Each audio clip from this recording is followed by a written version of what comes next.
Ya, di sini apakah sudah terlihat PowerPoint yang saya share ya? Sudah, Dok. Ya, ya baik, kita mulai. Assalamualaikum warahmatullahi wabarakatuh. Ini ada eh, pembahasan topik ya, sekilas mengenai stem cell ya. Mesenchymal stem cell ya, ada di bidang estetik ya, atau di bidang dermatologi ya, bidang kulit. Ya, pertama-tama untuk kita ketahui terlebih dulu apakah itu MSC atau mesenchymal stem cell ya. Di sini kita mengetahui bahwa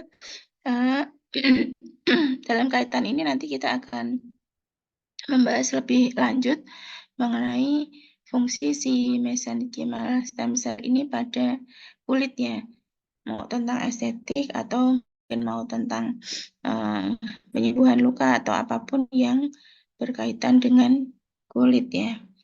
Ya, karena kita ketahui bahwa kulit merupakan organ terbesar ya di tubuh manusia ya.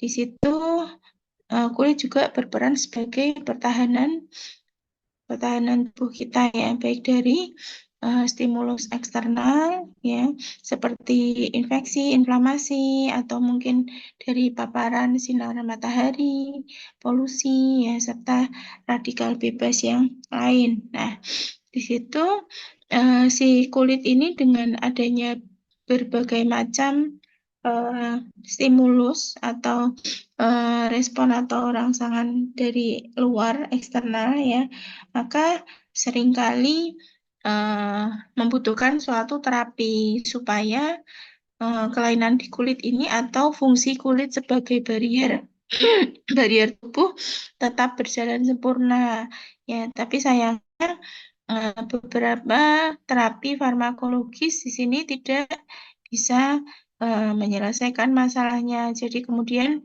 semakin berkembangnya waktu, maka ada dikembangkan yaitu mesenchymal stem cell ya, atau kita sebut sel punca ya. Jadi perkembangan terapi yang berbasis pada stem cell.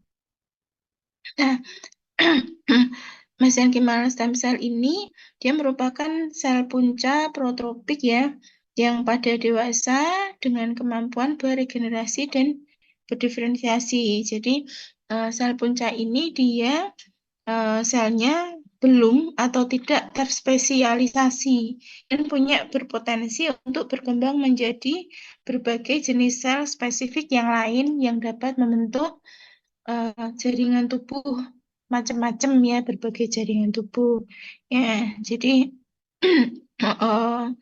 dia MSC ini pertama kali ditemukan di sumsum tulang ya, dapat juga ditemukan di organ yang lain seperti di jaringan adipos, plasenta, pulpa gigi, serta jaringan pusat ya.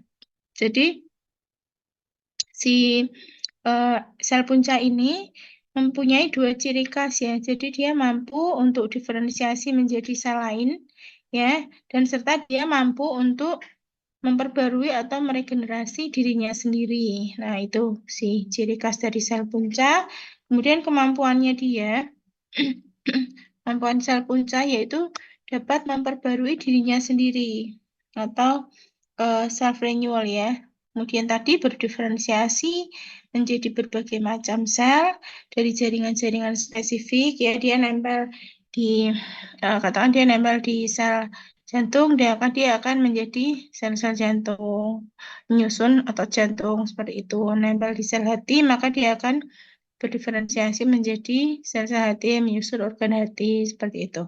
Kemudian dia mendukung proses angiogenesis, yaitu pembentukan dari pembuluh-pembuluh darah yang baru, karena dengan adanya pembuluh darah itu maka otomatis organ akan tetap hidup ya, akan terus meregenerasi dirinya, memperbarui dirinya. Kemudian mensupresi sistem imun.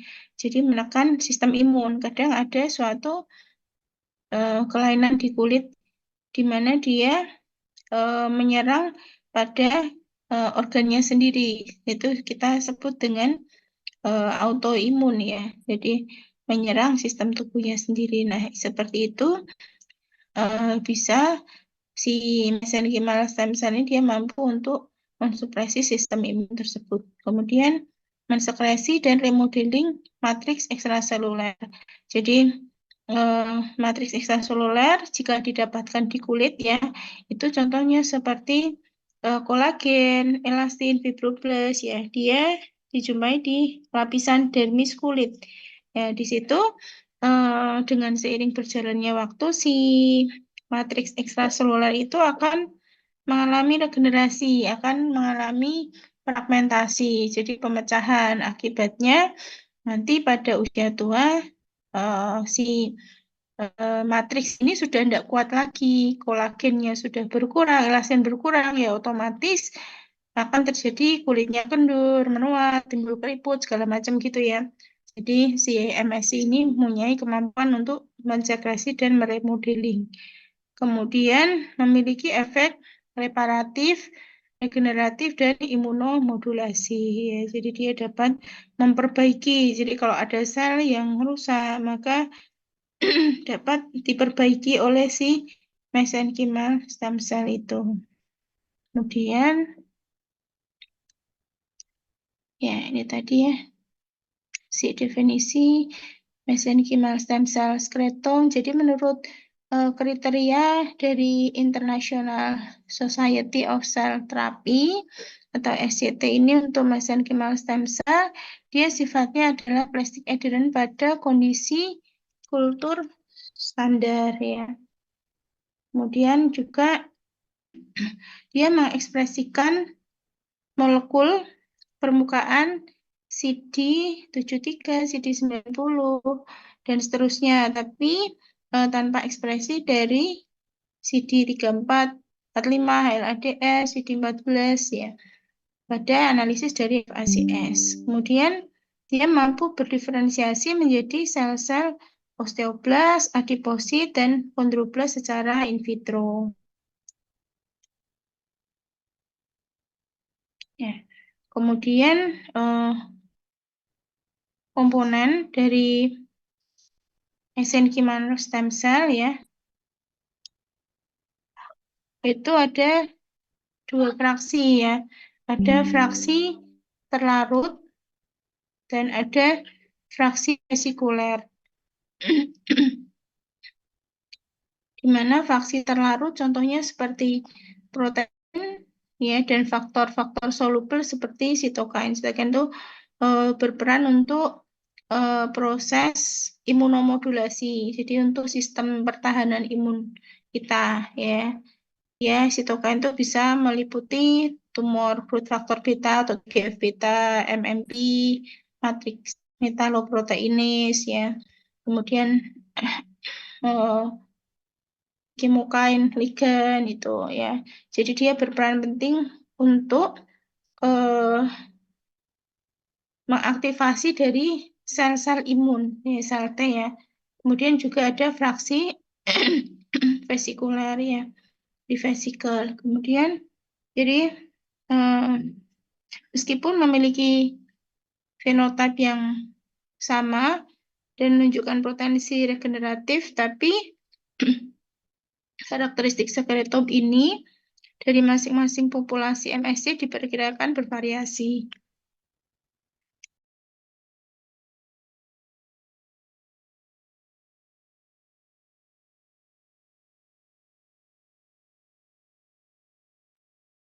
Nah, ini contohnya, dia juga mengandung faktor pertumbuhan dari vaskuler, ya seperti vaskuler, endothelial growth factor, ya ini termasuk dalam komponennya dari mesenchymal stem cell itu tadi ya, ya termasuk dalam faktor pertumbuhan VEGF, GDNF, BDNF, GF, ya hepatocyte, fibroblast, FGF, nerve saraf, NGF, insulin-like growth factor 1 dan 2, TGF beta, transformin growth factor beta. Kemudian ada juga sitokain yang berperan pada proses imunomodulasi. seperti TGF beta, kemudian MMP, matriks metaloproteinase, dan interleukin. Kemudian ada juga prostaglandin.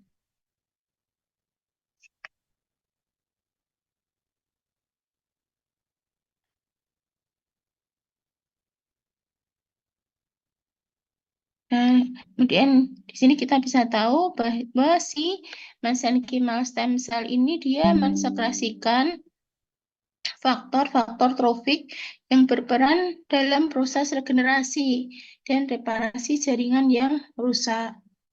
Kemudian mekanisme utama dari mesenchymal stem cell yaitu berhubungan dengan efek parakrin dari faktor-faktor penting yang disekresikan oleh sekretom.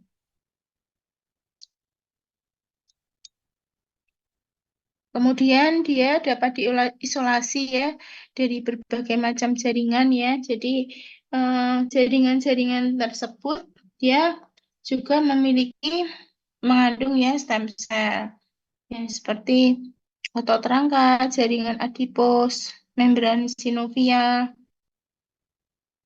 pulpa gigi, ligamen periodontal, ya, jaringan serviks, darah perifer, sutur tengkorak, darah menstruasi, jaringan perinatal, dan darah fetus. Ya, itu mengandung adanya sel punca. Yang nanti sel punca ini akan bersifat pluripoten. Jadi dia bisa menjadi ektoderm, mesoderm, atau endoderm ya. Masing-masing organ kan ada tersusun ekto, meso, dan endoderm ya.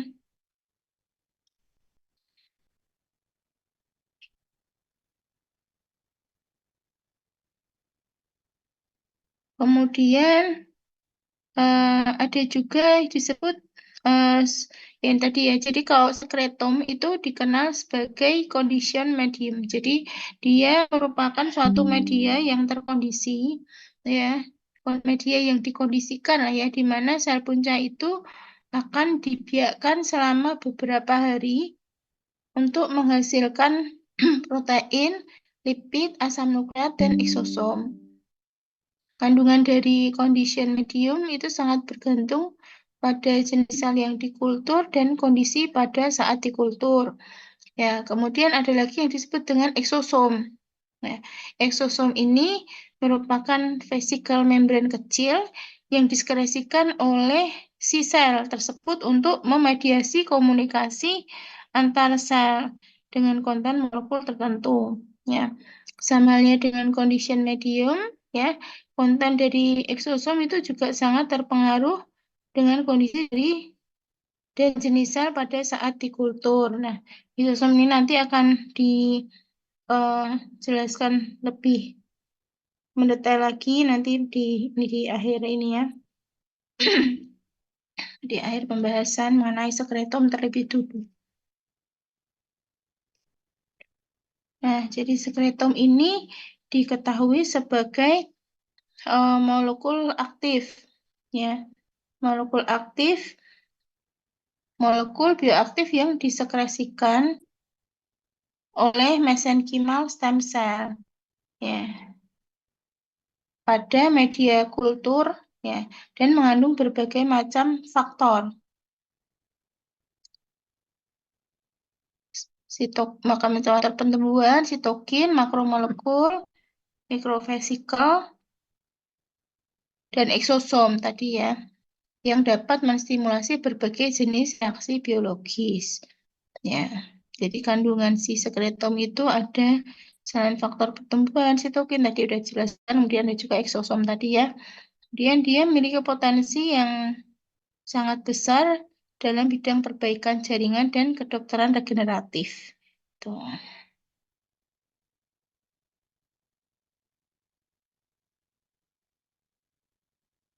Nah, isolasi dan kultur dari mesenchymal stem cell sekretom ya ini dari kultur sel ya.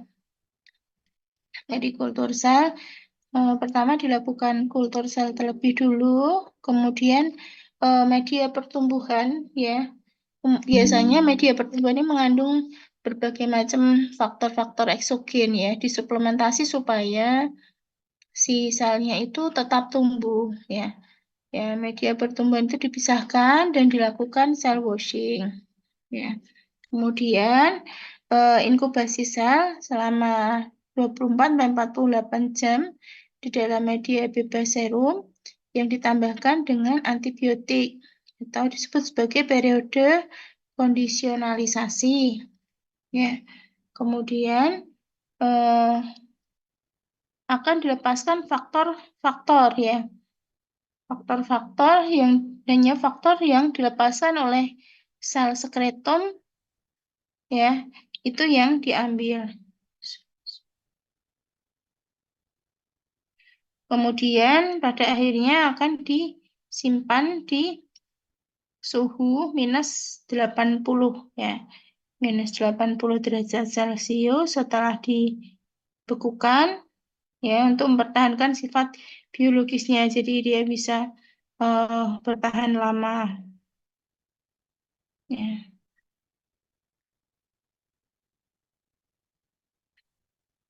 Pada dekade-dekade terakhir ini banyak terdapat metode conditioning yang terbaru ya digunakan untuk melakukan prosedur priming cell ya untuk memproduksi berbagai jenis molekul serta meningkatkan efek yang dimiliki oleh MSC. Jadi sudah banyak kembangkan metode-metode dari isolasi dan kultur ya. Ya, ini juga berbagai metode in vitro yang digunakan untuk meningkatkan efek sekretom ya.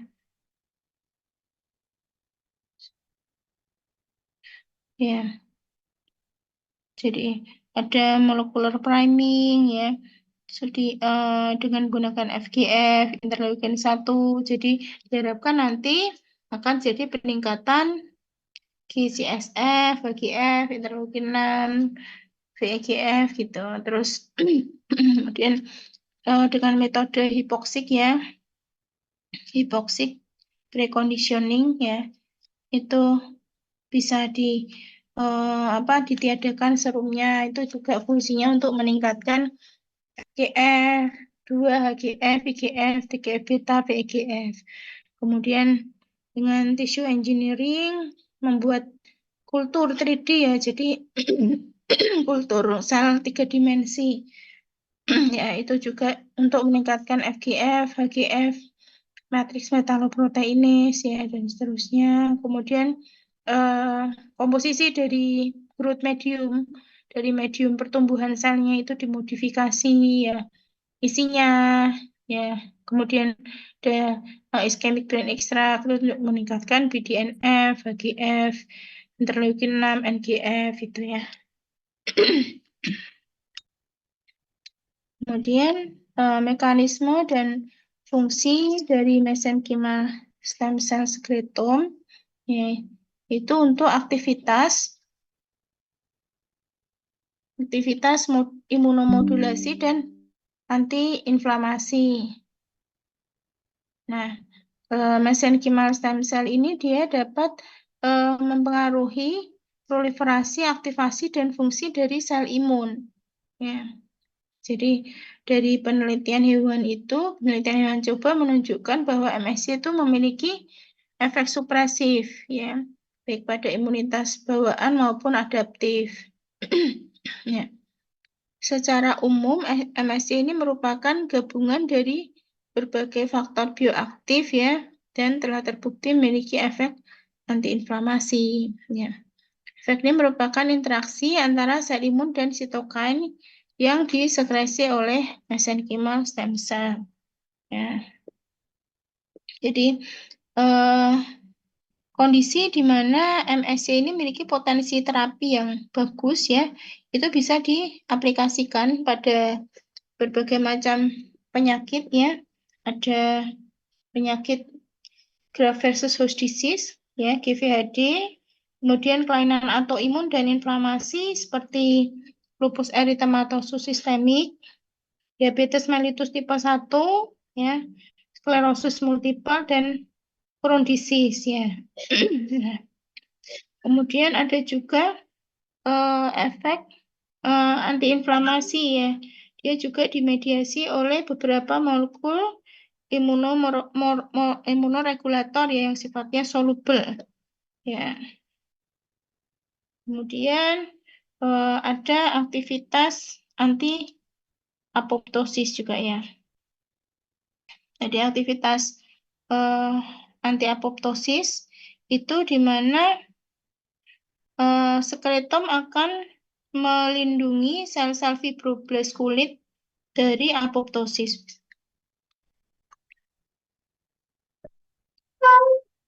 Yang dimediasi oleh stres oksidatif, serta dapat mempercepat penutupan luka dengan stimulus proses migrasi fibroblast. Nah, aktivitas anti apoptosis ini dia si mesenchymal stem cell ini dia mencegah kematian sel melalui microenvironment lokal ya dengan memproduksi protein inhibitor apoptosis dan menurunkan ekspresi protein proapoptosis.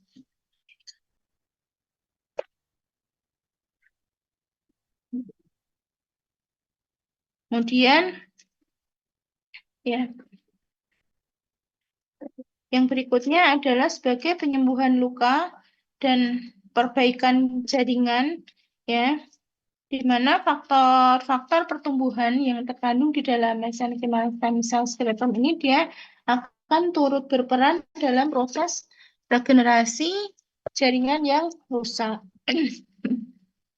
Ya, jadi karena dia seperti yang sudah saya sebutkan mengandung kaya akan growth factor atau faktor pertumbuhan. Jadi diharapkan bahwa dapat memperbaiki jaringan. Ya, di sini sudah dilakukan berbagai macam penelitian ya, di mana dari sel punca cervix uteri itu dapat membantu penyembuhan epitel pada penelitian hewan coba mencit nih ya pasca induksi ulkus epitel kornea dengan cairan basah ya. Jadi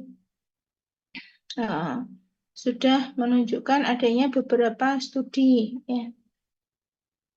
Kemudian ada juga selain itu ada efek neuroprotektif dan neurotrofi ya.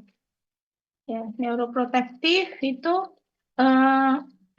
di mana ada suatu penelitian pada hewan coba menunjukkan bahwa efek neurotrofi ini ada si hewan coba itu dibikin cedera saraf gitu ya. Kemudian terjadi peningkatan proinflamasi, peningkatan vaskularisasi pada jaringan yang beregenerasi. Kemudian terjadi juga peningkatan ketebalan selubung myelin, modulasi stadium degenerasi, percepatan regenerasi, peningkatan jumlah serabut saraf, ya, penurunan laju fibrosis, dan perbaikan organisasi serabut saraf. Ya, kemudian ada efek regulasi angiogenesis ya. Jadi angiogenesis kan di mana terjadi pembentukan pembuluh darah baru ya dari pembuluh darah yang sudah ada. Nah, angiogenesis ini merupakan suatu proses yang sangat penting dibutuhkan ya pada saat proses penyembuhan luka ya.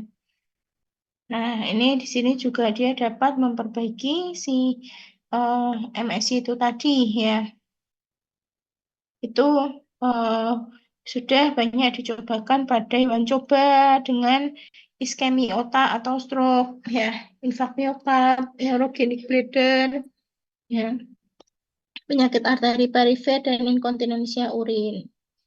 Nah, kemudian ada juga efek antitumor. Nah, efek antitumor dia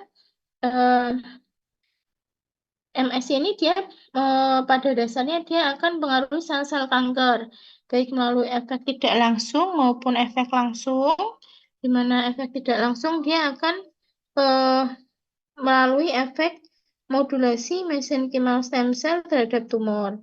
Kalau yang efek langsung, dia melalui transformasi malignan dari mesenkimal stem cell itu sendiri. Ya, jadi si MSC ini dapat juga sebagai efek anti tumor, di mana sudah dilakukan di banyak hewan coba juga ya. Ya, jadi kemudian ada juga efek antimikroba. Ya, efek antimikroba ini menunjukkan bahwa mesenchymal stem cell itu memiliki peran yang baik terhadap sepsis yang dicetuskan oleh bakteri. Ya, jadi menunjukkan bahwa adanya karakteristik imunomodulasi dari mesenchymal stem cell yang dimediasi oleh peningkatan aktivitas dari sel-sel fagosit. Ya. Jadi menunjukkan juga bahwa MSC ini dia memiliki tingkat efek bakterisida ya, yang sama dengan agen disinfektan komersial terhadap Staphylococcus epidermidis ya.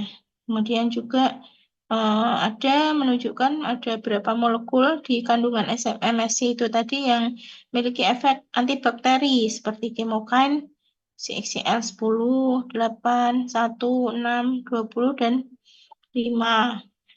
Kemudian ya berikutnya ya di sini ada gambaran dari mekanisme mesenchymal stem cell dalam mendukung penyembuhan luka.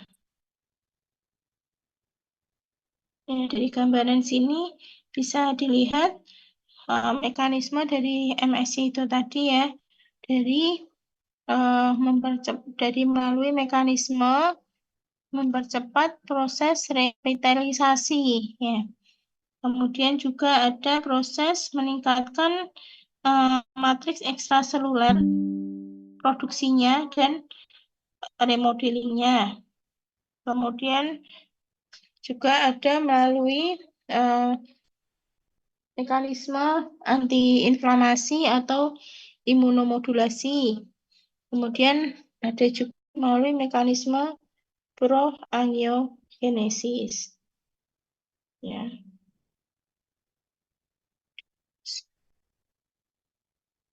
Nah, keuntungan penggunaan dari terapi berbasis sel seperti MSC itu tadi dalam aspek kedokteran regeneratif dibandingkan dengan sel punca, yaitu untuk menghindari kejadian efek samping yang berkaitan dengan transplantasi populasi sel hidup, ya, khususnya terkait kompatibilitas imun, tumorigenisitas, ya, pembentukan emboli dan transmisi infeksi.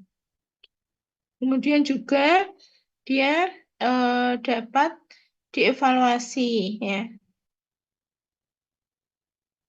Dia dapat dievaluasi dalam hal keamanan, dosis, dan potensi dengan metode yang sama dengan agen farmakologis konvensional. Kemudian juga penggunaan MSC ini dapat dilakukan tanpa penambahan agen kriopreservatif toksik dalam jangka panjang tanpa hilangnya potensi produk. Kemudian juga MSC ini dengan condition medium, dia sifatnya lebih ekonomis dan praktis ya, secara klinis. Jadi dapat menghindari prosedur pengambilan sel yang sifatnya invasif.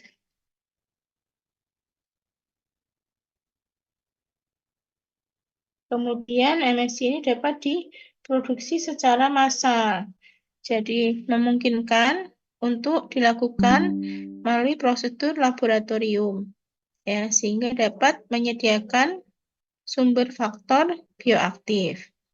Kemudian juga bahwa waktu dan biaya pemeliharaan kultur sel punca ini dapat diminimalisasi dan terapi sekretom yang bersifat off the shelf ini dapat secara langsung digunakan pada berbagai kondisi akut seperti iskemi otak, infak miokard, atau pada kasus trauma.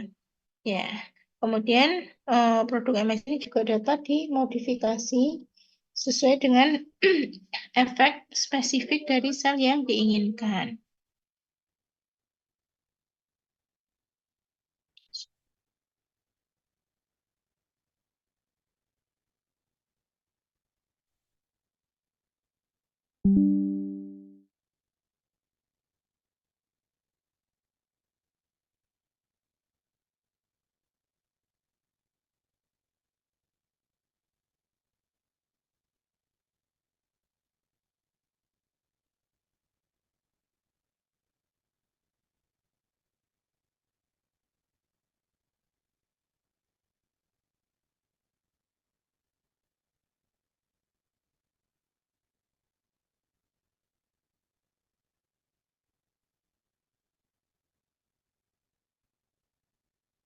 Ya, kita lanjutkan di mana aplikasi mesenchymal stem cell skeleton di bidang dermatologi ya.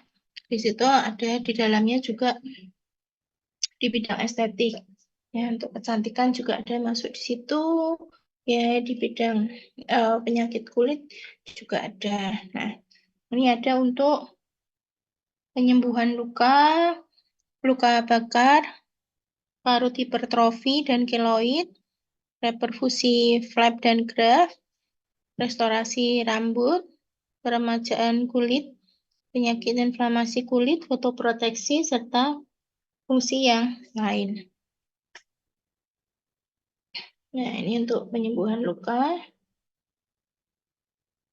Ya, ya, di mana kita ketahui bahwa penyembuhan luka ini ada beberapa tahapan ya. Jadi dia memang merupakan suatu proses fisiologis tubuh ya untuk memperbaiki dan meregenerasi jaringan yang rusak. Ya, di mana ada 3 tahap yaitu inflamasi, proliferasi, dan remodeling. Ya, ya, jadi seringkali tahapan tersebut saling tumbang tindih. Nah, eh, terdapat studi eksperimental in vivo di mana menunjukkan bahwa pemberian skletum terhadap berbagai jenis luka, yaitu ada luka kronis, luka bakar, dan luka diabetik, serta luka radiasi. Ya. Skletum ini menunjukkan adanya peningkatan laju penyembuhan luka dengan meningkatkan efek migrasi dan proliferasi sel, serta mencetuskan proses angiogenesis seperti yang tadi saya sebutkan ya. Jadi pembentukan dari pembuluh darah baru dari pembuluh darah yang sudah ada ya.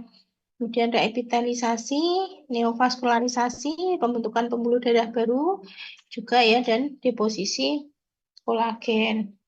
Nah, ini gambarannya di mana si terjadi rekrutmen dari mesenchymal stem cell menuju jaringan yang mengalami luka ya, serta peranan mesenchymal stem cell pada setiap fase penyembuhan luka. Ya, di gambarannya mana pada proses terjadinya skin injury ya, di situ terjadi juga hemostasis ya. Ya, jadi hemostasis itu si mesenchymal stem cell akan direkrut ya apabila terjadi kerusakan dari kulit ya. Itu terlihat lapisan kulit yang rusak ya, dari keratinosit yang rusak itu nanti dia akan melepaskan interleukin 1 beta dan TNF alpha ya. Kemudian si mesenchymal stem cell akan direkrut ya. Kemudian dia akan mensekresikan berbagai macam faktor kemokan seperti CCL2, CCL3, interleukin 6, 8, CSF2 ya. Tuh, jadi si mesenchymal stem cell ini dia akan membantu ya merekrut sel-sel tersebut ya. Seperti kemudian inflamasi. Ya, di mana pada fase inflamasi, tahapan inflamasi ini nanti akan mulai timbul perbaikan di mana akan si si mesenchymal stem cell tadi kan awalnya tadi akan mensekresikan faktor-faktor sitokin proinflamasi tadi ya, dari yang saya sebutkan tadi. Kemudian dia akan merekrut sel neutrofil dan makrofag proinflamasi. Ya, kemudian si neutrofil dan makrofag ini akan mengaktifasi sistem imun adaptif. Ya, dia akan mengaktifasi sel T. Ya, jadi dia akan membedakan mikrobiota komensal kulit dari patogen asing dan kemudian akan mulai mendegradasi jaringan-jaringan yang rusak. Ya. MSC ini dia juga akan merekrut si sel dendritik plasmatoid. Ya. Kemudian membatasi jumlah sel T yang teraktivasi dan sel-sel imun bawaan lainnya untuk memediasi transisi dari fase inflamasi menuju proliferasi. Nah, ini kemudian di fase proliferasi, ya, mesenchymal stem cell di sini nanti akan di fase proliferasi ya, mulai terjadi proses proliferasi, nanti akan mensekresi protein pada fase proliferatif penyembuhan luka untuk mendukung reepitelisasi seperti EGF, HGF, dan angiogenesis VEGF, ya, kemudian angiotensin dan VDGF, ya. Dia juga si MSC ini akan berperan dalam priming sel fibroblast. Ya, jadi nanti akan diharapkan terjadi proliferasi sel-sel fibroblast, kemudian juga menginduksi M2 makrofag. Ya, jadi nanti diharapkan akan muncul atau terproduksi FGF. Ya, ini nanti kemudian diketahui di tahap akhir dari penyembuhan luka, yaitu fase remodeling. Ya, di mana fase remodeling ini nanti akan terjadi penyembuhan luka yang sempurna ya, di mana si mesenchymal stem cell ini nanti akan mensekresi matrix metaloproteinase, ya, kemudian TMP, tissue inhibitor metaloproteinase.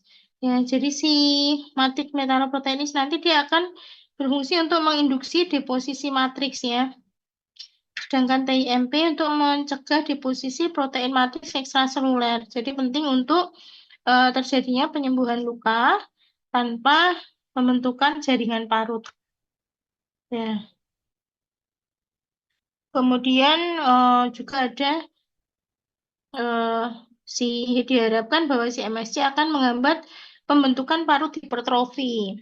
Jadi diharapkan supaya tidak terjadi skar hipertrofi atau bahkan terjadi keloid ya, dengan melalui sekresi dari HGF, ya, FGF, adrenomodulin, ADMITA, dan TGF beta 3. Ya.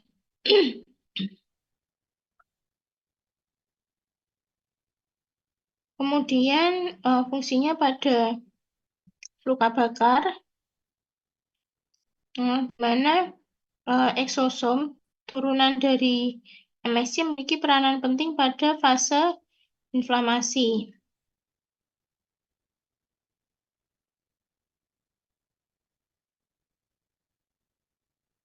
Ya. Transisi makrofag proinflamasi menjadi makrofag antiinflamasi serta dia akan meregulasi proliferasi sel T dan sel B. Ya. Jadi di mana luka bakar kan sering terjadi kerusakan jaringan fungsional yang permanen ya seringkali. Ya, ada derajatnya juga, ada yang derajat 2 bahkan 3 itu menunjukkan keterlibatan yang semakin dalam. Ya, seperti itu. Pada studi terdahulu menunjukkan di mana efek imunomodulasi dari eksosom dapat menghambat inflamasi pada tempat luka ya. Kemudian juga dapat membantu regenerasi jaringan kulit yang efektif. Kemudian juga pada fase proliferasi penyembuhan luka Eksosom akan membantu proses angiogenesis, membantu regulasi proliferasi dan migrasi fibroblast, sintesis kolagen, serta menurunkan laju pembentukan jaringan parut.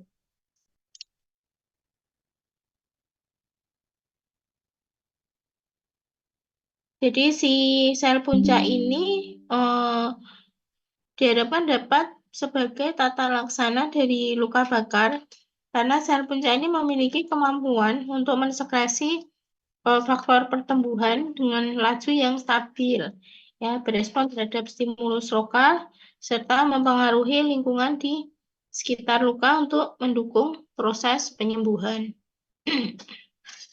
Ya, dari skeleton juga diharapkan seperti itu. Ya. Kemudian juga dari eksosom juga diharapkan dapat memiliki kemampuan untuk reparasi dan regenerasi jaringan, mempertahankan homeostasis, serta mempercepat proses penyembuhan. Eksosom nanti akan dijelaskan lebih lanjut lagi. Ya. Eksosom juga dapat membantu proses angiogenesis, membantu regulasi proliferasi dan migrasi fibroblast, sintesis kolagen, dan menurunkan laju pembentukan jaringan parut. Kemudian pada kelainan parut hipertrofi dan keloid, ya, di mana seperti diketahui kalau semisal dari penyembuhan luka itu masih terus berjalan, ya, maka akan timbul penyembuhan yang berlebihan seperti timbulnya skar hipertrofi. Jadi kulit akan menonjol, bahkan akan timbul juga keloid, ya. Nah, di sini mesenchymal stem cell ini digunakan sebagai salah satu strategi antifibrotik. Kemudian dia dapat menurunkan derajat inflamasi pada luka dan memprogram sel-sel di sekitar luka untuk mendukung regenerasi jaringan dan menghambat proses fibrosis.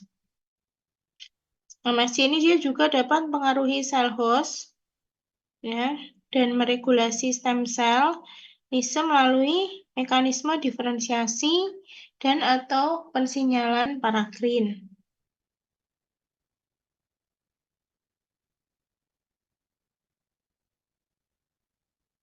Jadi berbagai studi, ya, menunjukkan pada ada injeksi lokal dari mesenchymal stem cell pada parut hipertrofi.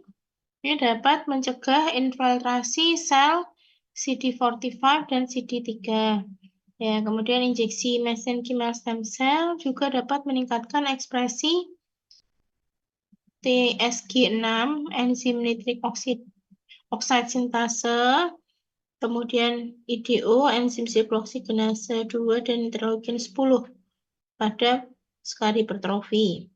Kemudian juga ada laju ekspresi mediator proinflamasi seperti MCP1, MIP1 beta, interleukin 6, dan TGF beta 1 mengalami penurunan pasca pemberian mesenchymal stem cell.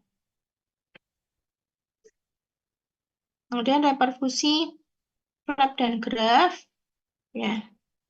Sini MSC ini dapat diisolasi dari jaringan adipos atau dari cairan amnion, ya.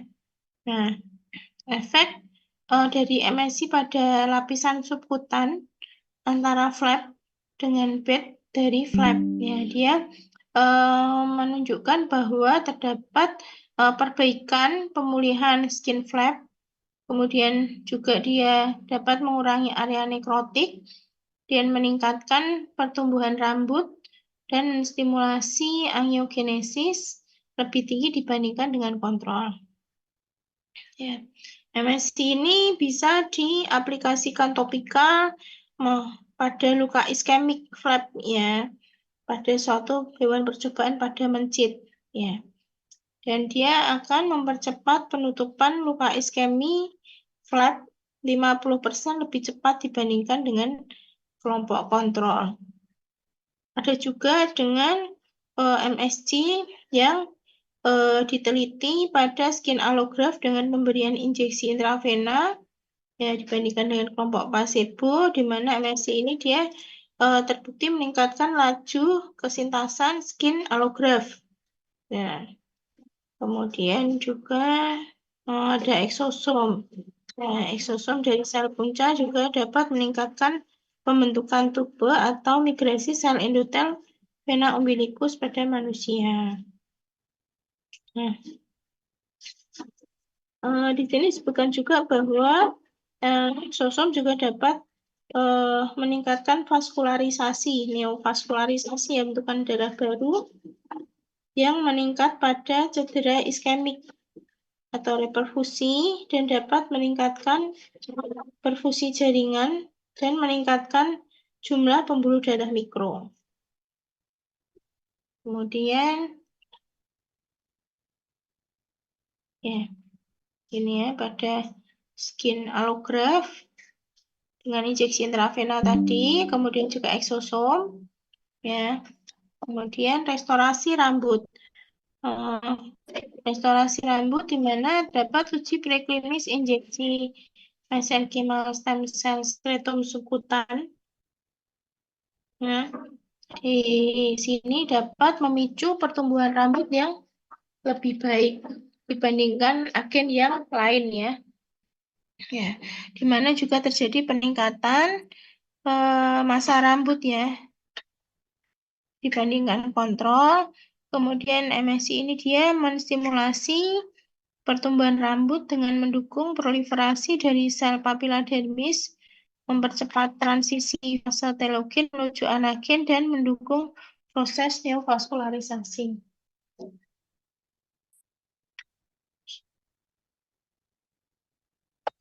Nah, di sini diharapkan restorasi rambut seperti kasus-kasus kebotakan, ya, alopecia itu diharapkan dapat menunjukkan perbaikan dengan adanya mesenchymal stem cell, ya. Ini ada uji klinis injeksi mesenchymal stem cell, ya, menunjukkan bahwa injeksi intradermal dari mesenchymal stem cell yang didapat dari adipos dapat meningkatkan densitas rambut. Densitas rambut sampai dengan 17,3 rambut per cm persegi dan ketebalan hingga 6,5 mikrometer. Kemudian ada injeksi MSC yang dikombinasi dengan modalitas non-ablatif fractional laser. Itu memberikan efek yang lebih baik dibandingkan laser tunggal. Kemudian juga didapatkan densitas rambut yang lebih tinggi dan volume rambut yang lebih besar. Kemudian uji klinis mesenchymal stem cell topikal, ya, yang didapat dari jaringan tali pusat, ya, disuplementasi dengan TGF1 dan LICL topikal 2 kali sehari selama 112 hari dapat meningkatkan densitas rambut hingga 14,24%, meningkatkan ketebalan rambut hingga 28,9%, serta meningkatkan pertumbuhan rambut hingga 19,54%. Kemudian yang sedang tren yaitu peremajaan kulitnya. Tadi seperti kita ketahui bahwa semakin menua maka kerutan akan semakin banyak dan kulit sudah tidak kencang lagi, ya. Di sini studi pada hewan pada 36 mencit, ya, penuaannya diinduksi dengan sinar UV, jadi dipaparkan dengan sinar UV buatan, ya, UV buatan. Kemudian MSC-nya didapat dari isolasi dari jaringan tali pusat, dari jaringan sumsum tulang, dan pulpa gigi manusia. Ya, kemudian di follow up selama 35 hari. Ya, si MSI ini dapat menurunkan jumlah kerutan kulit, memperbaiki transepidermal water loss.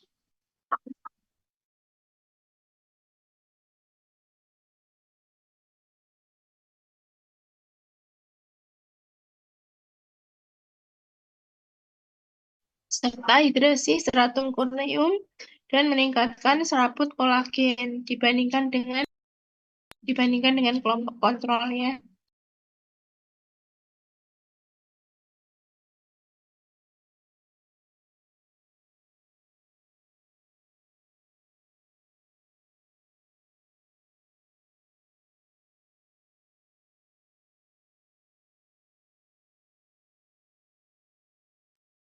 Ada yang dikombinasi dengan microneedling, radiofrekuensi, dan laser.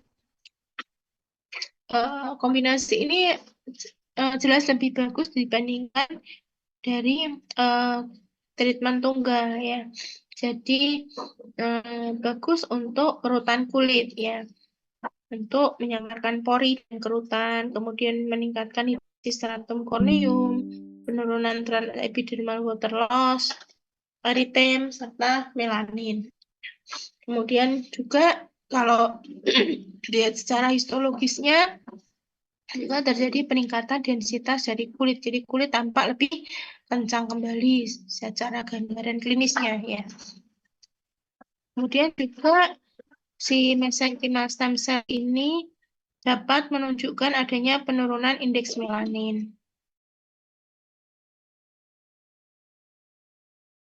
Kemudian aplikasi serum dan krim yang mengandung mesenchymal stem cell jaringan tali pusat pada pasien yang menjalani terapi laser fraksional juga menimbulkan jumlah mikrokras yang lebih rendah. Jadi kerutan-kerutan tersebut akan berkurang. Ya.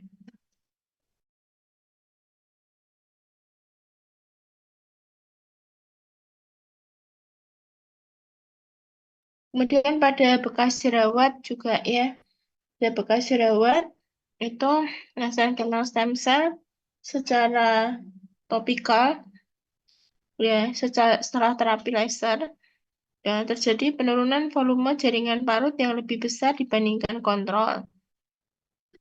Kemudian nilai kepuasan yang lebih tinggi, kemudian penilaian klinis yang lebih baik, ya, nilai transepidermal water loss-nya, stratum corneum hidrasi, SCH, elastisitas, dan densitas kolagen yang lebih baik. Kemudian penyakit inflamasi kulit seperti dermatitis atopik ya, biasanya ditetuskan oleh karena faktor alergi ya. Untuk orang awam disebutnya eksim ya, penyakit eksim. Itu ada penelitian mesenchymal stem cell yang diisolasi dari adipos kulit ya. Kemudian dilakukan follow up selama 33 hari setelah lesi dermatitis atopik tersebut. Diberikan injeksi mesenchymal stem cell, kemudian juga losio steroid ya, cortison, glucortison, dan salin secara subkutan. Ya, di mana hasil penelitian tersebut menunjukkan indeks itu suatu indeks skor indeks keparahan untuk memfollow up, mengevaluasi dari tingkat keparahan si dermatitis atopik tersebut. Jadi indeks keparahan skoratnya lebih rendah pada kelompok yang dilakukan injeksi MSC dibandingkan MSC dan kortison. Kemudian laju infiltrasi sel emas dan ekspresi T helper 2 juga lebih rendah pada kelompok mesenchymal stem cell dan kortison. Kemudian ada yang isolasi dari jaringan tali pusat ya. Mesenchymal stem cell dalam vehiculum cream selama 4 minggu, ya diaplikasikan pada lesi dan area non-lesi sebanyak 2 kali sehari. Kemudian hasil penelitiannya yaitu nilai hidrasi stratum corneum meningkat ya hingga 15,67 AU ya pada lesi eksim dan 14,49 AU pada area non-lesi. Nilai TEWL menurun hingga 15,09 pada lesi eksim dan 3,08 pada area non-lesi. Kemudian pada kelainan kulit psoriasis, ya di mana sel Langerhans si psoriasis itu sel Langerhans mengalami migrasi sel epidermis yang berperan pada respon imun yang dimediasi oleh sel T helper 17. Terdapat kelainan produksi sitokin sehingga mengakibatkan hiperplasia dari epidermis ya serta kelainan apoptosis dari sel-sel keratinosit. Jadi penampakan klinisnya psoriasis nanti seperti sisi atau squama dengan dasar yang berupa plakat kulitnya merah menonjol gitu ya dengan ada squama tebal di atas plakat eritem itu tadi yang kulit yang merah itu tadi ya. Nah, di situ pada penelitian di tikus menggunakan skletom dapat menurunkan efek inflamasi yang diinduksi oleh imiquimod.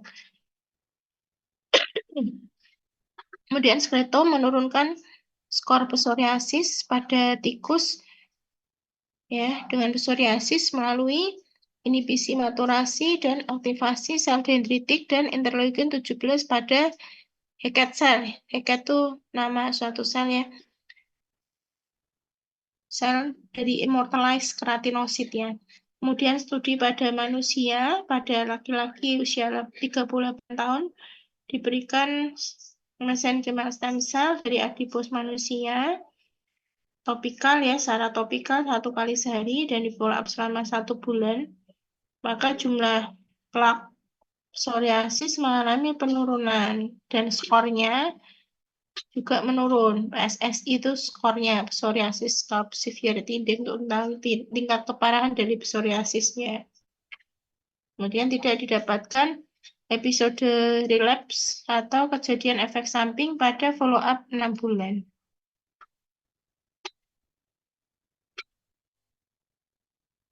Kemudian fungsi fotoproteksi.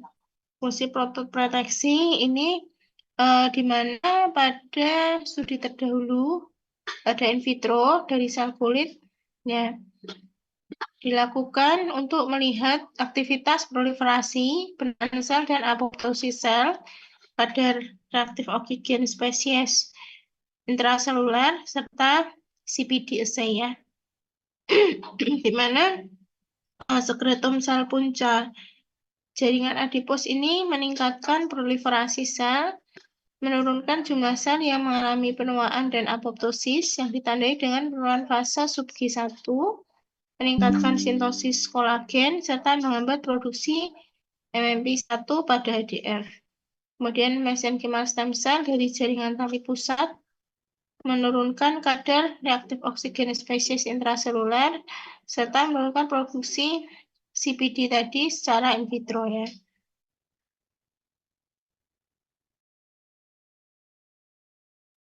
Nah, kandungan dari sel punca jaringan adipos ini terbukti bersifat fotoproteksi ya. Jadi dari kandungannya dari platelet derived growth factor AA dia dapat menstimulasi deposisi dan remodeling dari matriks ekstrasel. Kemudian TGF-beta1 dia menstimulasi ekspresi mRNA dan meningkatkan produksi kolagen. Kemudian peningkatan ekspresi WNT3A dan katenin. Dia berhubungan dengan peningkatan ekspresi dari TGF-beta2 yang berperan penting dalam sintesis prokolagen tipe 1.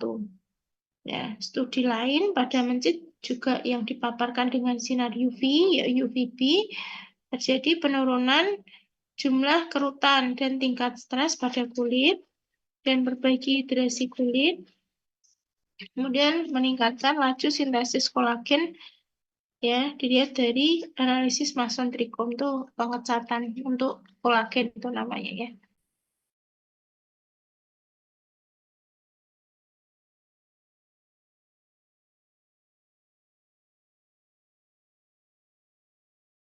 Fungsi lainnya sebagai aktivitas antimikroba, yaitu di mana skeleton dilaporkan dapat mengandung peptide yang bersifat antimikroba, ya, seperti LL37, calprotectin, ya, dan seterusnya.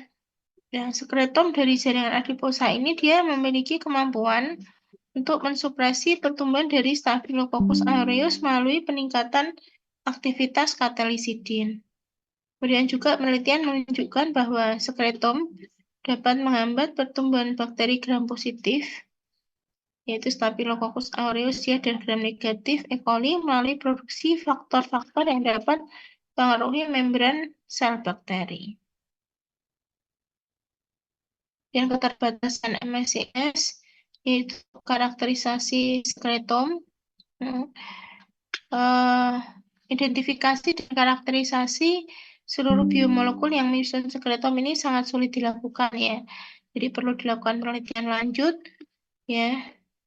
Kemudian juga inkonsisten dalam isolasi skeleton ya, berhubungan dengan heterogenisitas MSC ya. Perbedaan donor, jumlah sel, dan interval waktu ya. Kemudian potensi efek samping, di mana eksosom dan vesikel ekstraseluler pada MSC ini sifatnya dapat imunogenik.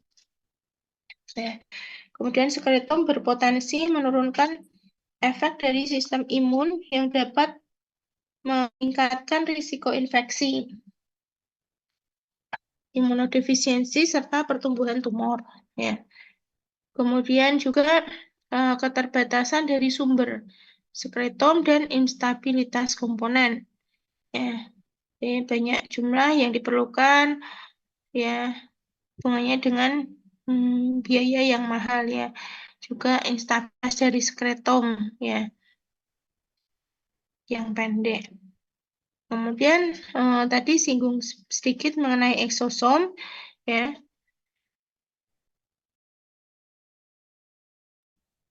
Jadi eksosom ini merupakan vesikel ekstrasel yang terdapat di jaringan tubuh manusia, sirkulasi dan jaringan tubuh ya. Jadi si eksosom ini muatannya terkait ya, muatan terkaitnya seperti asam nukleat, protein dan lipid, dan fungsi hilinnya ini sangat berbeda yang bergantung pada asal-asal ya. Kemudian konsep biologi dari vesikel ekstraseluler dengan fokus eksosom ini juga mengarah kepada fungsi dari eksosom tersebut di bidang dermatologis ya. Nah, di sini komposisi dari eksosom bisa dilihat di sini, di mana sebenarnya adalah suatu vesikel ekstraseluler ya. Si vesikel ekstraseluler ini dia dibagi menjadi beberapa kategori besar, yaitu si eksosom, ya, kemudian mikrovesikel dan badan apoptosis. Ya. Si eksosom ini berukuran antara 30 sampai 150 nanometer yang dihasilkan dalam badan multivesikular. Dan dia memiliki kemampuan seperti virus untuk berubah bentuk secara elastis ya, dengan tetap menjaga integritas vesikel. Kemudian kalau untuk mikrovesikel ya, dia terbentuk melalui pelepasan langsung dari membran plasma invaginasi keluar dan mengandung protein membran plasma, protein sitosom, asam nukleat, dan molekul kecil lainnya. Ukuran rata-rata sekitar 200 nanometer, tapi berkisar antara 50 sampai 1500 nanometer ya. Kemudian badan apoptosis ya dilepaskan selama apoptosis sel. Dia menghasilkan vesikel yang terdiri dari organel dan membran plasma dengan inti dan plasma. Dia lebih besar dari eksosom dan mikrovesikel. Kemudian biodistribusi dan serapan dari eksosom di mana sel dapat menginternalisasi eksosom melalui fusi membran langsung, melalui endositosis yang bergantung pada klatrin, makropinocytosis, dan endositosis yang dimediasi oleh reseptor. Nah, ini fungsi dari eksosom untuk berbagai macam mekanisme homeostasis, patologis, dan perbaikan kulit ya. Jadi untuk respon imun kulit, dia dapat mengatur kekebalan kulit dan memproduksi berbagai macam sitokin seperti interleukin 6, 10, dan 12. Kemudian pada pigmentasi kulit, dia dapat memodulasi status pigmentasi dengan membawa mikroRNA spesifik ke melanosit.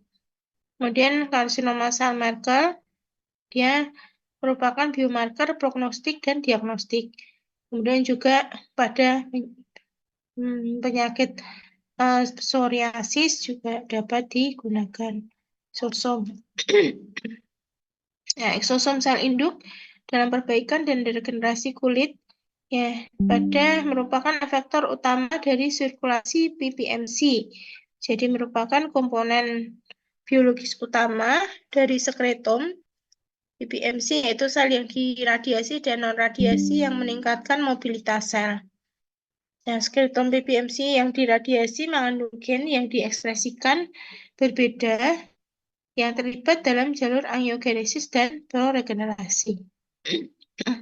Dari kesimpulan bahwa peranan dari mesenchymal stem cell skeleton dalam imunomodulasi dan antiinflamasi, anti-apoptosis, penyembuhan luka, antimikroba, dia terbukti memiliki efek yang positif ya. Juga untuk berbagai kelainan inflamasi penyakit kulit yang lain. Kemudian si mesenchymal stem cell skeleton ini berpotensi tinggi dalam bidang dermatologi ya. Khususnya pada kasus luka, trauma, hipertrofi, keloid, perfusi flap graft, restorasi rambut, peremajaan kulit, penyakit inflamasi kulit, dan infeksi kulit. Kemudian prinsip bebas sel atau cell free dari skeleton dapat menghindari risiko rejeksi imun. Kemudian bahwa si mesenchymal stem cell ini memiliki beberapa keterbatasan ya. Jadi memang masih biaya yang mahal, terus masih stabilitasnya juga masih rendah, komponennya juga belum bisa sepenuhnya teridentifikasi, inkonsistensi dalam produksi. Jadi masih banyak dijumpai berbagai keterbatasan dari pengembangan dari mesenchymal stem cell itu sendiri. Oke, ini sudah sampai di slide terakhir. Kira-kira apakah ada yang mau ditanyakan? Silahkan kalau ada yang mau bertanya. Mahasiswanya 5 atau 6 total? Mohon izin menjawab. 5, dokter. 5. Oh iya. Oke, silakan ada yang mau ditanyakan. Mungkin nanti kalau mau ini belajar untuk ujian akhirnya kapan ya? UAS-nya kapan? Izin menjawab, dokter. Hari Sabtu ini. Oh, Sabtu? Iya. Sabtu UAS-nya? Jadi nanti saya kasih PPT-nya, nanti belajar dari PPT aja ya. Iya, dokter. Permisi dokter, saya izin bertanya. Silakan. Tadi disampaikan untuk stem cell itu bisa untuk mengurangi dari terjadi hipertrofi atau keloid pada kulit. Juga tadi mengurangi untuk jaringan ini mati, jaringan parutnya. Ketika sudah terbentuk jaringan parut itu, apakah bisa dengan stem cell sendiri jaringan parutnya itu yang sudah terjadi itu bisa lebih sedikit atau menghilang gitu? Ya, jadi pada prinsipnya kan kalau sebenarnya kan tidak semua orang terjadi keloid ya, karena kan itu hubungannya sama proses genetik ya. Tapi di penelitian jadi diharapkan si mesenchymal stem cell kan dia memperbaiki luka ya, tapi juga mencegah timbulnya skar hipertrofi atau keloid. Ya, jadi kalau pada penelitian sejauh ini dia menghambat proses fibrosis. Gitu. Jadi dia mencegah infiltrasi dari sel CD45 dan sel 3. Jadi pada penelitian yang dilakukan memang belum ada yang untuk menyembuhkan si keloidnya seperti itu. Jadi memang karena ini kan suatu hal yang baru ya, untuk suatu hal yang baru di bidang ilmu kedokteran. Jadi masih banyak penelitian yang sangat terbatas dengan menggunakan si mesenchymal stem cell ini. Jadi pada penelitian yang terdahulu masih berupa pencegahan terjadinya scar atau scar, scar atau keloid, tapi belum ada penelitian mengenai penyembuhan si keloid itu. Mungkin nanti kalau kamu mau melakukan penelitian boleh. Kenapa ada keloid ya? Gitu. Boleh lah dilakukan penelitian. Ya, kan udah ada stem cell-nya, nanti teman-teman yang keloid nanti bisa diinjeksi misalnya seperti itu. Gitu. Jadi kan teoritisnya mungkin bisa ya, karena kan dia menimbulkan dia kerjanya kan untuk mencegah infiltrasi dari sel imun ya. Itu. Tapi ya perlu dilakukan penelitian lebih lanjut lagi. Ya, silakan nanti kok mau meneliti ya. Ini mahasiswanya. Iya. Mahasiswanya ceweknya tiga. Ceweknya 2, cowoknya 3. Oh, ya lebih banyak yang tertarik cowok ya tentang stem cell ya. Padahal mahasiswa kedokteran biasanya banyak yang cewek soalnya. Tapi yang di sini yang banyak yang cowok ya. Silakan kalau ada yang mau bertanya lagi. Sudah jam-jam ngantuk soalnya ya. Jam-jam rawan. Ada yang mau bertanya lagi? Tahu sudah? Sudah cukup? Ya. Nanti selamat belajar untuk UAS-nya ya. Semoga lulus semua ya dengan nilai yang memuaskan. Amin. Ya. Oke, kuliahnya sampai di sini. Terima kasih atas perhatiannya. Selamat belajar. Ya, selamat istirahat ya. Oke, saya tutup. Terima kasih. Assalamualaikum warahmatullahi wabarakatuh. Waalaikumsalam. Waalaikumsalam. Terima kasih, dokter. Ya, dokter. Ya, saya izin live ya. Assalamualaikum.